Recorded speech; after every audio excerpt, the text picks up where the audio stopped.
요즘 당신 증권 앱 열어보면 어떤가요? 빨간색 숫자들이 계속 커지고 있지 않나요? 어제 마이너스 8%였는데 오늘은 마이너스 12%. 내일은 또 얼마나 더 떨어질지 모르겠죠.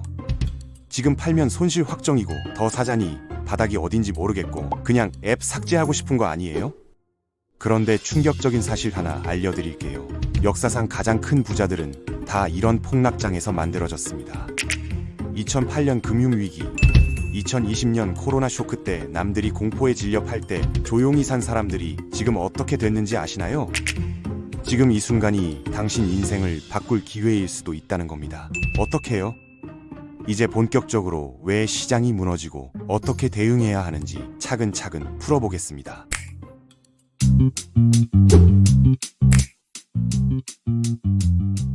주식시장이 갑자기 20%, 30%씩 빠지는 이유는 크게 세 가지 패턴으로 설명할 수 있는데, 첫 번째는 기업 가치와 주가 사이의 괴리가 한계에 다다랐을 때입니다.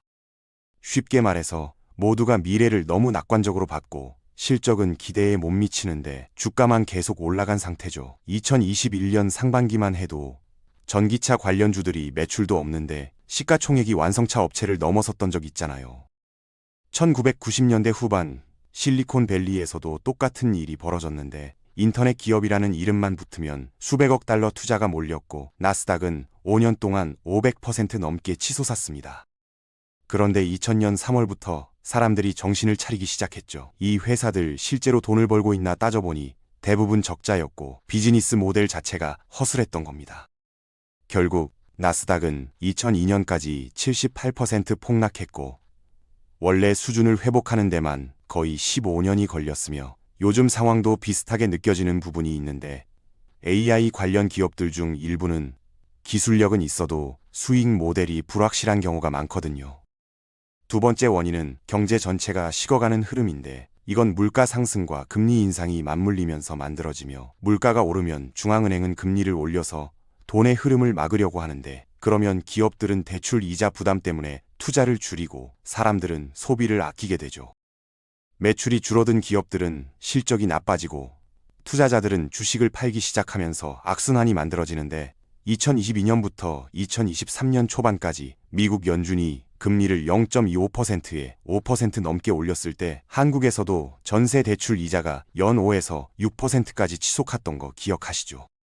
그때 20대 직장인들 사이에서 대출 이자 때문에 월급의 3분의 1 이상을 은행에 갖다 바친다는 얘기가 나왔고 당연히 소비가 줄어들면서 기업 실적도 타격을 받았으며 정책이 잘못되면 더 큰 문제가 생기는데 금리를 너무 급하게 올리면 기업들이 자금난으로 무너지고 실업률이 치솟으면서 경기 침체가 본격화되거든요.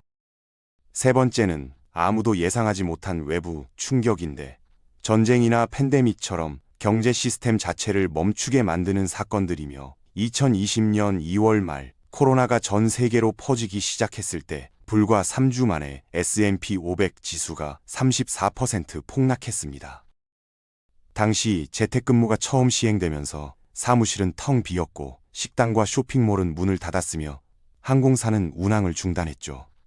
사람들은 경제가 완전히 멈출 거라는 공포에 휩싸였고 주식을 무조건 팔아치우는 게 최선이라고 생각했습니다. 이런 블랙스완 이벤트는 예측이 불가능하지만 역사적으로 10년에서 20년에 한 번씩은 반드시 찾아온다는 게 문제입니다. 그런데 여기서 중요한 질문이 생기는데 이런 폭락이 정상적인 시장의 순환인지 아니면 정말로 시스템 전체가 붕괴하는 신호인지 어떻게 구분할 수 있느냐는 겁니다. 먼저 역사적 패턴을 보면 시장은 크게 4가지 단계로 움직인다는 걸 알 수 있는데 첫 번째는 풀백이라고 부르는 건데 5%에서 10% 정도 빠지는 움직임으로 거의 매년 한두 번씩 발생합니다. 이건 투자자들이 단기 차익을 실현하거나 시장이 과열됐다고 판단할 때 나타나는 자연스러운 조정이죠. 두 번째는 조정 국면인데 10%에서 20% 사이로 떨어지는 구간으로 보통 1년에서 2년에 한 번 정도 옵니다. 이때가 되면 주식 커뮤니티에 손실 인증 글이 올라오기 시작하고 부모님이 주식 그만하라고 잔소리하는 타이밍이 되는 거죠. 세 번째는 베어마켓인데 20%에서 40%까지 빠지는 구간으로 대략 5년에서 7년마다 한 번씩 찾아옵니다. 경기 둔화나 금리 인상 사이클이 본격화되면서 기업 실적이 악화되고 투자 심리가 얼어붙는 시기죠. 마지막이 폭락인데 40% 이상 떨어지는 상황으로 10년에서 20년에 한 번 정도 발생하며 보통 금융위기나 글로벌 재난 같은 극단적 사건이 원인입니다.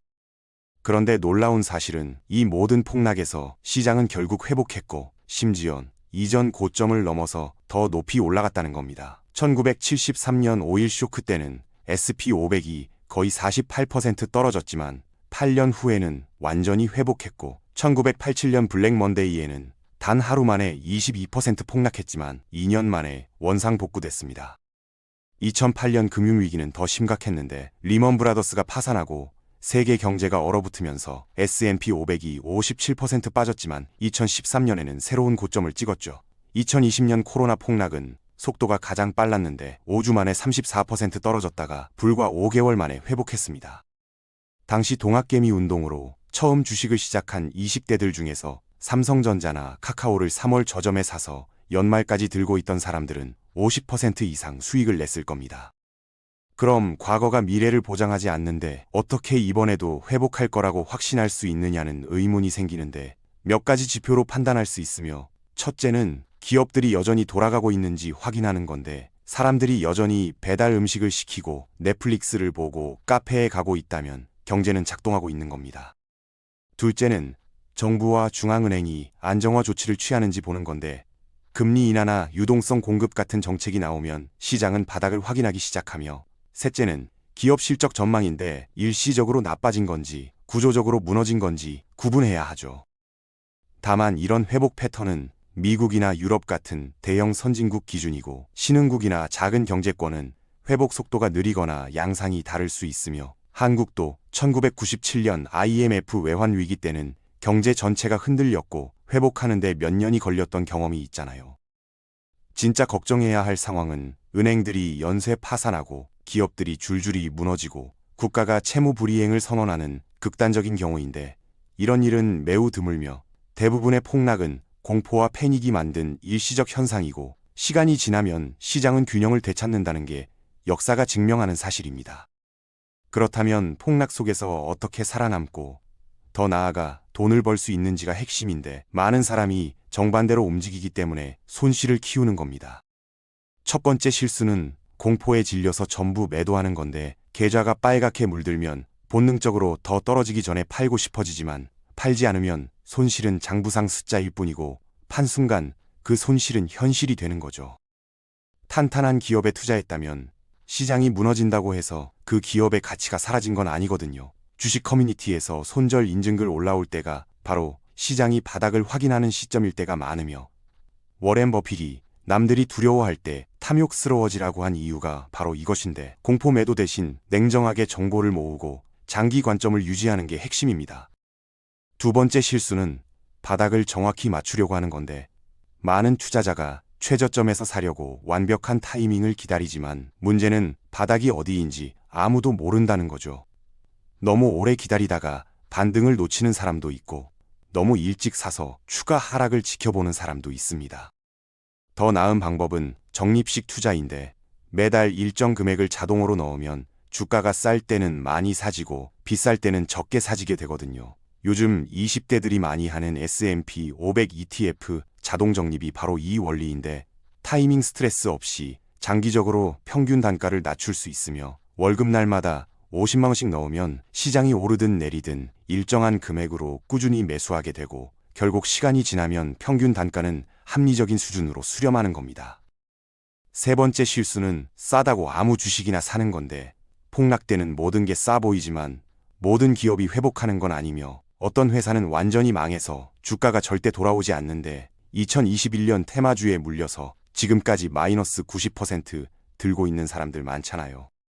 그래서 중요한 건 부채가 적고 현금 흐름이 탄탄하고 과거 위기를 견뎌낸 역사가 있는 기업에 집중하는 건데 예를 들어 2008년 금융위기 때 아마존 주가는 주당 90달러에서 35달러까지 떨어졌는데 만약 그때 1000달러를 투자했다면 약 28주 살 수 있었고 2021년에는 주당 3,500달러를 넘어서면서 약 98,000달러가 됐죠. 13년 만에 거의 100배 가까이 오른 겁니다. 당시 폭락 속에서 아마존이라는 기업의 본질적 가치를 믿고 산 사람들이 지금 강남 아파트 한 채 값을 번 거죠.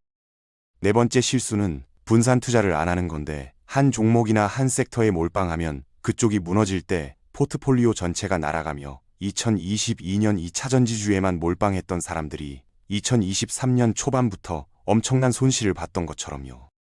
현명한 투자자는 테크, 헬스케어, 소비재, 에너지, 금융 같은 여러 섹터에 나눠서 담는데, 한쪽이 무너져도 다른 쪽이 버텨주는 구조를 만드는 거며, 개별 주식 고르기가 어렵다면 ETF나 인덱스 펀드로 자동 분산하는 것도 좋은 방법인데, 한번 사면 수백 개 기업에 분산 투자되는 효과를 얻을 수 있습니다. 다섯 번째 실수는 FOMO, 즉 놓칠까봐 두려워서 남들 따라 맹목적으로 움직이는 건데, 유튜브에서 급등주 추천 영상 보고 덥석 사는 것처럼요. 전설적인 투자자 벤저민 그레이엄도 월가 전문가들조차 시장을 완벽하게 예측하지 못한다고 했으니, 본인이 투자하는 게 뭔지 직접 공부하고 이해해야 하는데, 확신이 안 서면 재무 상담사와 얘기하는 것도 괜찮지만 최종 결정은 본인이 내려야 합니다. SNS에서 누가 대박났다고 자랑하는 거 보고 따라하면 당신만 손해를 보는 거죠.